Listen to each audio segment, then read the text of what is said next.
excitement, I want to bring in Meany, who's a lifestyle and pop culture expert, and from Hollywood, David Begnaud, who is the host of the social media show Newsbreaker with David Begnaud. Megan, off to you first. Prince William and the Duchess have been married for less than 2 years, and today, you know, the bookmakers were at it, taking bets on what the baby's name might be. How crazy is all this going to get? Oh, I can't wait. Yay, she's having a baby. I hope she has a little girl, and she names it Diana.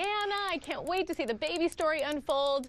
You know, I feel bad for her as a mother of two. She's got morning sickness, although I love that royalty gets admitted to the hospital when they have morning sickness, whereas the rest of us are just grabbing the porcelain bowl. But I can't wait to see the Queen maybe crack a smile when the baby passes gas, you know, loosen things up in the royal household. And I can't wait to see Kate sort of shove away the glam squad that does her hair and makeup and clothes every day, and she says, I need a coffee. I was up all night breastfeeding. And she goes out in her sweats with her stroller. We're going to see a new side of Kate Middleton, and I'm very excited about it. Well, I've always liked her anyway, but David, you know, the hype was so huge over the royal wedding.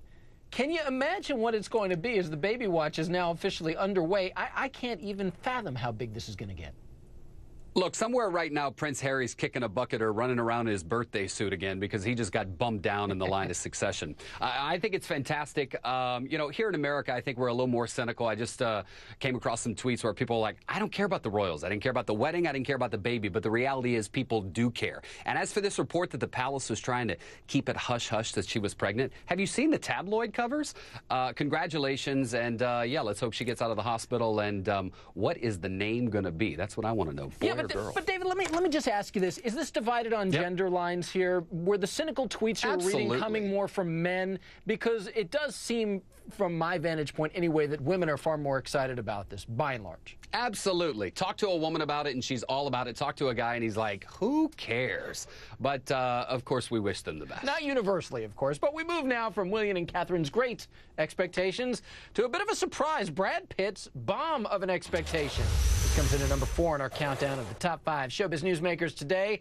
Despite the relentless hype, Brad Pitt's brand new movie, Killing Them Softly, really seems to be dying a pretty quick, hard death here. Brad was everywhere, including right here on ShowBiz Tonight, talking about the movie. But the movie made a measly $7 million. That's his second worst box office opening to date, Megan. How do you explain this? I do miss, you know, cute little Brad, Thelma and Louise days. He maybe has gotten a little off track with the acting. Very busy with those kids and with the big movie star wife. You know, you got to be careful. He stepped back a little bit to do other projects. He's really into architecture. They travel constantly. You know, Ben Affleck disappeared a little bit too, and we were worried maybe he was done, and boom, he's back and splashing across the headlines. So, you know, Brad had a bad movie. He had a good one last year. Moneyball did well. Yeah. I don't think this is the end of Brad, but I personally have lost a little bit of interest. I'm more interested in, is his hair long this week, short? Well, is he shaving? Is he not shaving? But that's exactly his problem. And you look at the attention that the Chanel ad got, more than the movie. In fact, this movie made at the box office over the weekend about a little more, but about what he got paid to do that short commercial. I actually asked Brad about the commercial, which was lampooned endlessly, and here's what he had to tell me. You cannot turn on the TV without seeing the Chanel ad. Brad, obviously, you know that got such a huge reaction. Did you get a kick out of the reaction? I say fair play. Absolutely. Yeah. Absolutely. I say they got their money's worth with you. I mean, the number of times that it got played, just people talking about it. I'm not a part of that side of the marketing, but fair play. Okay, fair play. Fair play for the Chanel ad. But David, do you suspect that maybe Brad is brooding at least just a bit today about what a flop his movie was? Yeah, look, I think in the interview with you, AJ, he wanted to talk more about the movie than the Chanel ad, but as you said, more people were talking about the ad. Look, quite honestly, I care more about Brad's philanthropy and his family than I do of his movies. Brad Pitt as a movie guy, yeah, maybe years ago, but I don't even associate a lot of great things that Brad Pitt does with movie making anymore, and I think that's sad because he's a terrific actor. Terrific. But I think this is the reality of where his stardom is. Yeah, and this is often what happens when the stars become bigger as stars outside of the movies, and Brad Pitt is a prime example of that. But from Brad's bad buzz to Playboy founder Hugh Hefner repeating buzz, this comes in at number 3 on our Showbiz Countdown. The top 5 showbiz newsmakers of the day. Hef reportedly re-engaged to his much younger girlfriend, Crystal Harris.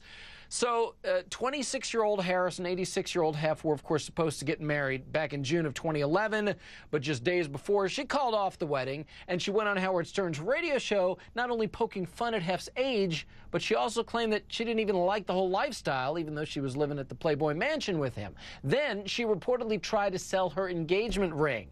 Just this past June, Crystal tweeted that she and Hef were back together, and that she had moved back into the Playboy Mansion. Megan, they're reportedly getting married on New Year's Eve. Do you actually see this taking place? I think this might happen. You know, she took off the running shoes. She put back on the stilettos. She said herself, I stood on my own 2 feet, and I had a year to myself. I didn't need a man. Now she's thinking, the guy's loaded. Why not?